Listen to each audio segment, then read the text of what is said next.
Hello everyone. It's a pleasure to have this conversation today at the 15th Global Higher Education Summit. And today, the topic of the discussion is also the theme of the summit, Education 5.0, Shaping the Future of Work in the Age of Disruption. We are honored to have with us today Professor Robin Clark, Pro Dean International, Warwick Manufacturing Group, University of Warwick, who will share his valuable insights and take us through the evolving landscape of education, future of work, and emerging opportunities. Thank you so much for being here with us, Robin. Thank you very much for the invitation. Thank you. So, the first question that I'd like to put, just starting with the theme of the summit, which is Education 5.0, Shaping the Future of Work in the Age of Disruption. What exactly is Education 5.0, and how do you see it actually, impacting the future of work for good? Well, when we spoke about Education 4.0 in the past, that was when we were really focused on how technology was going to impact the educational process, what it would mean for students, for faculty, how technology could be embedded within the educational process for good. When we think about Education 5.0, what we're then doing is thinking about technology again, because we've evolved a little bit further. But now what we're actually thinking about is, so what's the relationship between education and the world around us? What do I mean by that? Well, if we think about it in the context of CII, we're thinking about industry. Industry sees opportunities. Industry sees problems. And so what they're really searching for is education that uses technology, that develops talent, but that is very focused on application, on the ways in which those opportunities can be capitalized on, and those problems can hopefully be solved. So we're thinking about work and education together, holistically, as part of one system, if you like. You asked me about how the education and work would sit side by side. Well, I think it's the workplace that is going to drive what happens with Education 5.0. I don't think it's going to be necessarily the other way around to start with. I think as education becomes more familiar with the needs of industry, with the workplace, then I think we'll be in a position to see education taking a more proactive leadership role. But for the moment, for me, I think it's about listening and letting the work side of things be the driver. Okay, that was very well explained. Thank you so much for that answer. You're welcome. Thank you. What role does high quality research play in advancing the agenda of Education 5.0? And also, how can it drive innovation for economies and strengthen knowledge ecosystems globally? Well, as our world evolves, as it grows, we need new ideas, we need innovation. We want to capitalize on resources, we want to capitalize on the use of technology. And so research is fundamental. It's there in the middle of all of that. But I think we need to think about this in terms of the three elements together. We need to think about the research, but then we need to think about industry, and we need to think about education. Research, to some extent, is the central element there, because if we understand the needs of industry, then the research can help to explore those needs. And ultimately, once we've then developed new processes, new technology, new ideas, we then need to share that with the workforce, with the people who are going to implement it. And they would be the learners, so that would be the education element. So for me, the three of them really, really work together. Research is there in the middle. It's the source of new ideas, it's the source of innovation. And that's crucial to see our world grow, thrive, develop. So that would be my answer to that question. Thank you. That was very well articulated. Thank you so much for that. I'm really very curious when we talk about your work and your experiences and your learnings at Warwick Manufacturing Group at the University of Warwick. So, could you share a little bit about that as well? Well, Warwick Manufacturing Group has been around for 45 years. It came from an idea, a very visionary person, Professor Lord Kumar Bhattacharya, who believed that an academic department in a university should not just be focused on producing academic papers and doing lots of blue skies research where you didn't perhaps know where it was going to be used. Not that that isn't valuable, but his premise was that what we should be also thinking about is how any research we do, how the talent that we develop through our educational programs, how they could be most impactful and useful within the world around them, whether that be industry or wider society, depending on whatever they'd studied or whatever ideas had come out of the research. And so over the last 45 years, WMG has developed and refined that model. It's not been something that's just happened overnight. It's something that's taken a lot of thought.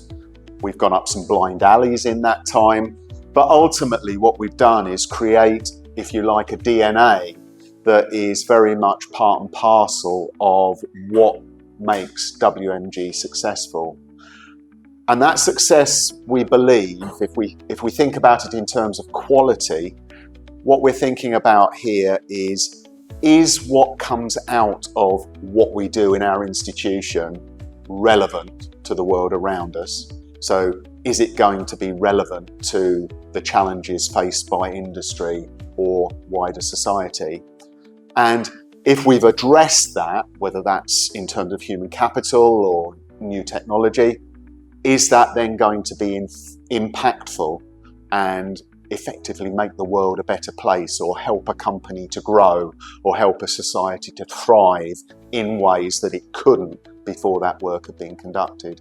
So over the last 45 years, what we've done is we've built up an ecosystem that tries to stay true to that original vision, but has created a community that is focused, laser focused on making sure that what we do is relevant and impactful.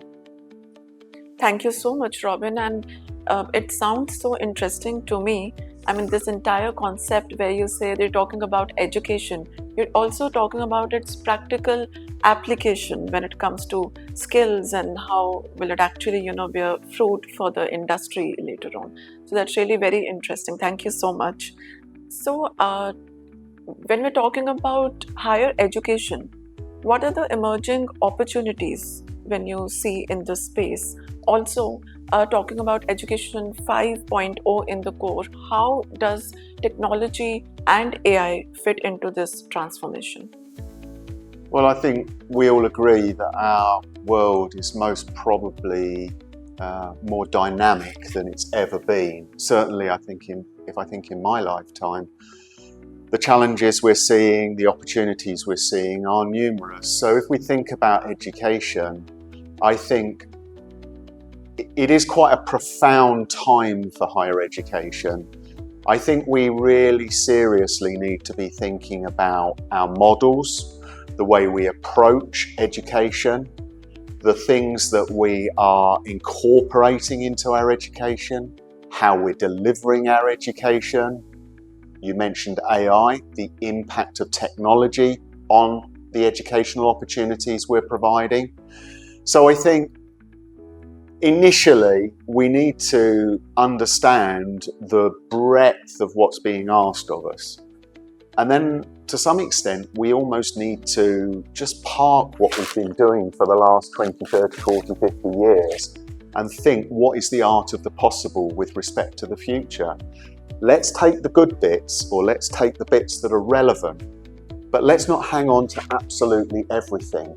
Let's think about how we need to reframe things. Learners have changed. Industry needs have changed. The opportunities for us to engage with learners are very different to what they were 20 years ago. So we need to put that all together and create new ways of delivering education. That might be online, it might be in a hybrid format, it might be using tools like AI for the good. Let's not be frightened of them. Yes. Let's embrace them. Let's think about, as I say, the art of the possible. And I think from the point of view again of CII, I think many of the things that CII members will be thinking about are, yes, knowledge creation, but also I think it's about capability, skills, practical elements. And I think that's where education for us is not just about, oh yes, we can do it online, or oh yes, we need to do it in a slightly different way. We need to think about the practical elements alongside the knowledge elements. And I think that, again, even more opportunities for us there. Thank you. Thank you so much, Robin. Again, a very interesting perspective and a very pragmatic approach to education as well when we talk, again, talking about the practical applicability. So Education 5.0 brings with it immense promise for the future. But what are the challenges if we talk about its practical implementation, and how can we actually counter these challenges? I think I'll come back to my previous answer a little bit to start there, because I think this is about transformational change with education. We can't just be thinking about this in a, yeah, let's just refine this, let's just change that. This is a crossroads here for us. And if we're going to get it right, what we need to be doing is we really need to be thinking about what it is that we need to be doing that is going to be, I say again, relevant and impactful, because I think they're really important words. I think if we think about the challenges, we've heard a lot in the summit here already about regulation, about rankings, about career progression, about the difficulties of getting SMEs and academia together. And I could go on. There are many, many challenges here. We need to, I think, be looking at examples where things are working. I would like to think that WMG is one example, but I think we've already heard examples again in the summit of institutions and organisations here within India who are doing similar sorts of things. We need to be sharing those experiences. We need to be willing to almost mentor each other in places, because there'll be aspects of one that will be valuable to another. And we really need to build up, if you like, that knowledge base around how we can really deliver Education 5.0 as effectively as possible. But I don't think we can go into it without considering that there are obstacles. There are obstacles, cultural obstacles, where industry and academia may not necessarily think the same. There are also, within higher education, there are challenges. There are those people that like the idea of the absolute freedom to do what they want, and those that are quite interested in seeing their work applied in a real life situation. There are career progression opportunities if you are doing work with industry, but you're not able to publish, or the publications aren't able to be published in a higher quality journal. You know, how are you going to reconcile that within the promotion process? There are also areas where, if we think about the business processes behind all of this, it's good to say, let's collaborate, let's do this, let's do that, but the red tape, the bureaucracy, the financial implications, all of these will come into play as well. So there are some quite pragmatic nuts and bolts elements that will potentially trip us up if we don't start to talk about them and embrace them.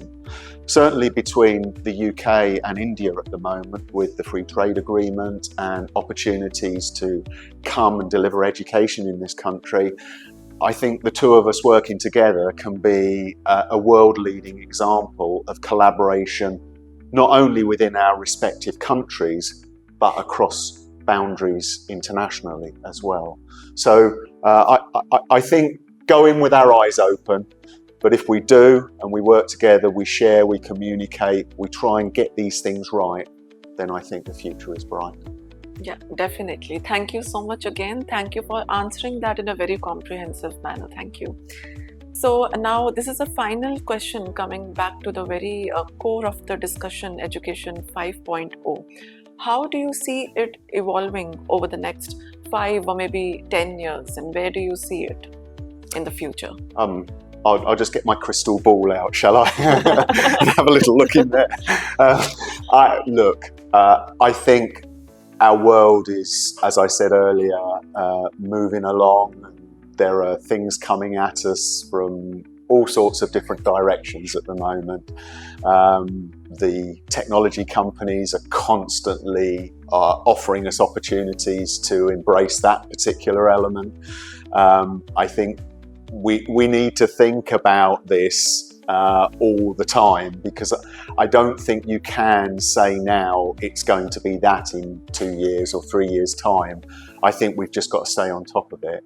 That's where I think the sharing, the communicating, fora like this are really important, because we need to be tackling the issues, but not just from that top level. As I say, we've got to get into the practicalities of what we need to do to make things happen. And I think if we do that, then we'll be able to move along. I think we need to think about this holistically. It's not just about big companies with a workforce need or governments. It's about considering everyone, our SMEs. It's about thinking employees who perhaps haven't been to university up to this point, but now's the time for them to do it. It's about thinking about not just skilling people, but reskilling and upskilling. So there are so many moving parts. I think it's difficult to really pin it down. But from what I've heard today, I think there's lots of really positive action, thought in India that I think will help us to chart that way forward. And I hope with the relationship between our respective countries, we can support each other in that and ultimately move and create that leadership that's so important. Yeah, definitely. Thank you again. And very well put, explained in detail. And my major takeaways from this answer, two of them. The first one is that we need to think about it all the time. Of course, AI is growing and penetrating the industries across sectors like anything. The next one is we have to think about it holistically. Again, a very important point. So that gives a lot to think about. Robin, thank you so much for making the time and explaining everything, the concept, and answering all questions in such a comprehensive manner. I had a great time listening to you, and I'm quite sure that the audience will also have a great time listening to the conversation. Thank you so much. Thank you.